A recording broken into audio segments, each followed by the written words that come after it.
Bueno, queremos detenernos un poco en este importante tema. Estamos también con una entrevista donde vamos a profundizar justamente de esto y nos acompaña una vez más en el estudio Canal 24 Horas el doctor broncopulmonar del Hospital Clínico de la Universidad de Chile, Felipe Rivera. ¿Cómo le va, doctor? Muy bien, muchas gracias por la invitación. Claro, un tema que vale la pena darle un poco más de tiempo, más allá de estas cifras o estos números que hablan de porcentaje. ¿Qué tan fumadores somos los chilenos por lo que usted ha podido ver en su carrera broncopulmonar? A ver, es importante señalar que si bien esas cifras son reales, es mucho más dramático lo que ahí aparece. Porque si tomamos cierto grupo etario, por ejemplo, adolescentes, y dentro de ellas las mujeres, vamos a ver que alrededor de un 50% de las mujeres adolescentes fuman y los hombres aproximadamente un 40 y tanto por ciento. ¿Qué quiere decir esto? Que hay un grupo que va a estar condenado a sufrir las máximas de las enfermedades cuando tenga 20 o 30 años más. Por tanto, si no hacemos mucho más cosas de las que estamos haciendo, vamos a estar hipotecando la salud de nuestros jóvenes. Claro, y volviendo al tema original, a una persona que lleva varios años fumando, usted habla que los efectos se hacen sentir 2, 3 décadas después. ¿Qué tanto daña el organismo el cigarro médicamente?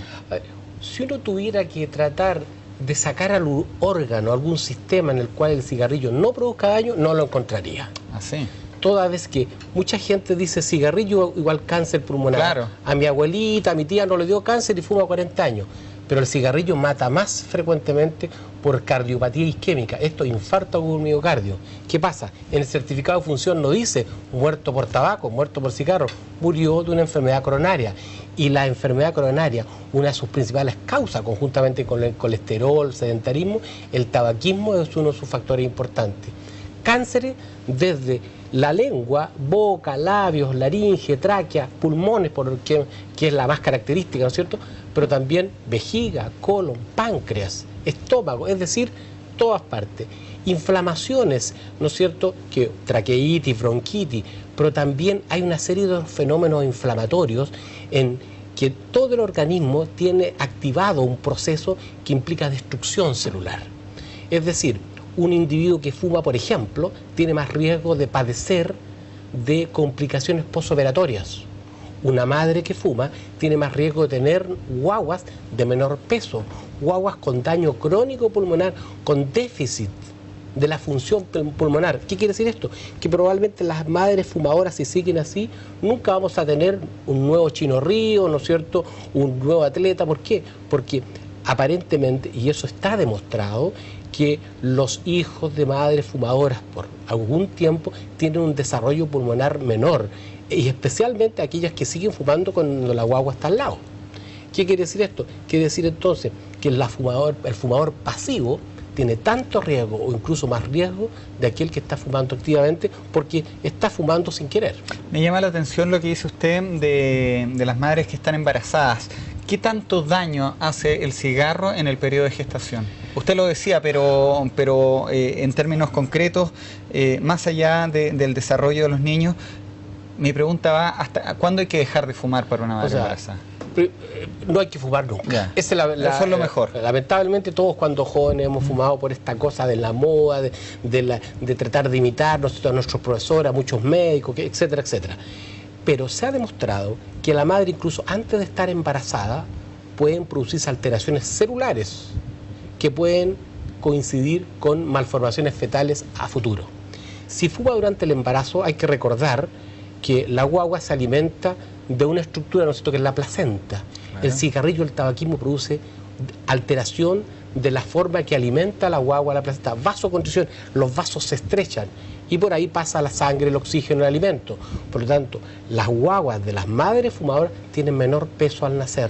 Y si uno mira el peso, se correlaciona con mayor morbilidad, mayor cantidad de enfermedades, especialmente la enfermedad más frecuente de la guagua son las respiratorias. Doctor, usted sabe que esta entrevista también tiene consultas de la gente. Usted hablaba de tratar de dejar de fumar y a través del Twitter, Alipio Nogales está preguntando ahí justamente si le puedo consultar a usted del cigarrillo electrónico. Se ha hablado mucho de eso, han habido unas polémicas con el Ministerio de Salud, el ISP. ¿Sirve, no sirve, es dañino? ¿Cuál es su opinión en torno al famoso cigarrillo electrónico? A ver, lo que hay que entender es que el cigarrillo es una adicción Y la adicción significa una alteración, ¿no es cierto?, de varios puntos de vista. Primero, una alteración de tipo química, es decir, el organismo, especialmente el cerebro, se acostumbra a la droga que es la nicotina y que la necesita, química. Una cosa, ¿no es cierto?, una adicción psíquica. El individuo necesita apoyarse de algo para fumar, y una serie de alteraciones en su manera de plantearse frente a la vida. Por lo tanto, si uno quiere tratar la adicción, debe sacar el tóxico, el cigarrillo. Debe tratar médicamente, ¿no es cierto?, para evitar los fenómenos que se producen por retirada del cigarrillo. Pero también debe tratarse todo aquello que conlleve el recordatorio de la adicción. ¿Cuál es? Llevarse algo a la boca y fumar. El cigarrillo electrónico lo hace. Y más grave aún, que el cigarrillo electrónico, la gran mayoría de los que se venden, tienen nicotina en su envase. Son cápsulas de nicotina. Y esa es la droga que tiene el cigarrillo. Si bien es cierto, el cigarrillo tiene alquitrán, productos venenosos, tóxicos, ¿no es cierto?, mata ratones, etcétera, la droga que está dentro del cigarrillo, la que más daño hace, porque es la que produce la enfermedad adictiva, es la nicotina. Y los cigarrillos electrónicos producen, ¿no es cierto?, adicción porque tienen nicotina. Por lo tanto, estamos dando una falsa sensación de inocuidad, falsa sensación que no hace nada, transformando a nuestros jóvenes, que van a decir, no, este cigarrillo no me hace daño, ¿no es cierto?, fui a fumar este cigarrillo y va a producirse adicción. Uno más caro, cuando no tengan dinero, ¿cuál van a comprar? El tabaco. Hay una pregunta relacionada a lo que usted decía, al tema psíquico, la hace Gustavo, dice, ¿a qué se deben esas ansias de querer fumar? A ver, lo que pasa es que la nicotina, cuando se jala, se aspira al cigarrillo, se demora pocos segundos, 5 o un poco más segundos en llegar a unas estructuras, ¿no es cierto?, del cerebro que se llama núcleo accumbens. Para no entrar en tecnicismo, un sector que es exactamente el mismo sector donde llega la cocaína, la heroína, el alcohol y todas las drogas, y produce una sensación de placer. ¿Ya? Entonces, el sistema nervioso central se acostumbra a tener esta sensación de bienestar, de placer, y cuando falta la droga, empieza a exigir. Y entonces viene esta ansiedad de fumar, el craving que se llama. Y si no existe durante un buen tiempo, se produce entonces el síndrome de privación, exactamente igual que el alcohol. La diferencia es que si tiene ingesta de cocaína tiene que hacer una serie de malabares para conseguírsela, pero si tiene cigarrillo baja al kiosco de la esquina y lo compra. Usted está hablando de las drogas y justamente de eso nos consulta Luis Rosales. ¿Por qué el cigarro no es catalogado como una droga, siendo que produce adicción, enfermedades y muchas veces, usted lo ha visto, muertes? A ver, el cigarrillo, desde el punto de vista de su comportamiento por tener nicotina, cumple todas las características catalogadas por ser una droga que produce adicción. Eso no hay ninguna duda. ¿Qué pasa? Existe, ¿no es cierto?, desde que se inventó, ¿no es cierto?, la forma de liar el cigarrillo industrialmente, ¿no es cierto?, una expresión de la gente a fumar cada vez más frecuente, hasta llegar a tasas o a frecuencia, no sé, como la que vemos. Y se ha desarrollado toda una industria, unas ganancias sobre los impuestos, ganancias de las grandes tabacaleras, que han implicado, ¿no es cierto?, que esto sea muy difícil de contrastar. Y por otro lado, no se puede prohibir por ley ninguna cosa por buena que sea. Es decir, yo puedo tener seguridad absoluta que la adicción hace mal, pero yo no puedo prohibir por ley, porque está dentro de la libertad de la persona, el elegir hacerlo. Yo lo que tengo que decir, esto no es correcto, no es adecuado, hace mal y debo hacer algo que no se está haciendo. Hay diferentes... que es ayudar a los que quieren dejar de fumar. Hay diferentes tipos de cigarro. Está el tanto light o el tanto cero. Aquí Gafe en el Twitter pregunta también si es igualmente dañino el puro, por ejemplo. Hay dos preguntas en una. Es que eso es súper importante. Empecemos con los cigarrillos de bajo contenido de alquitrán o nicotina. Es uno de los grandes engaños de las tabacaleras. Yeah. Se ha demostrado con pruebas científicas que el individuo que fuma cigarrillos con bajo contenido de nicotina, con bajo contenido de alquitrán, jala, aspira más profundamente el cigarrillo y más veces en ese cigarrillo que los de alto contenido. ¿Eso qué quiere decir? Que lo que el cerebro busca es una cantidad específica, una cantidad de droga. Por lo tanto, va a fumar más veces hasta arremangarse las uñas tratando de aspirar ese cigarrillo. Por lo tanto, eso es un engaño. Y segundo, no hay pruebas categóricas para analizar los cigarrillos para saber exactamente cuánta nicotina y cuánto tiene tal o cual cigarrillo. Por lo tanto, es un error. el cigarrillo electrónico es un error, el cigarrillo con bajo contenido de alquitrán. ¿Y el puro famoso? Y el puro tiene tabaco, tiene nicotina y tiene una serie de productos tóxicos porque es la combustión del tabaco, cáncer de lengua, cáncer de labio y también produce un gran daño, ¿no es cierto?, porque algo se aspira. ¿Y el mentolado, doctor?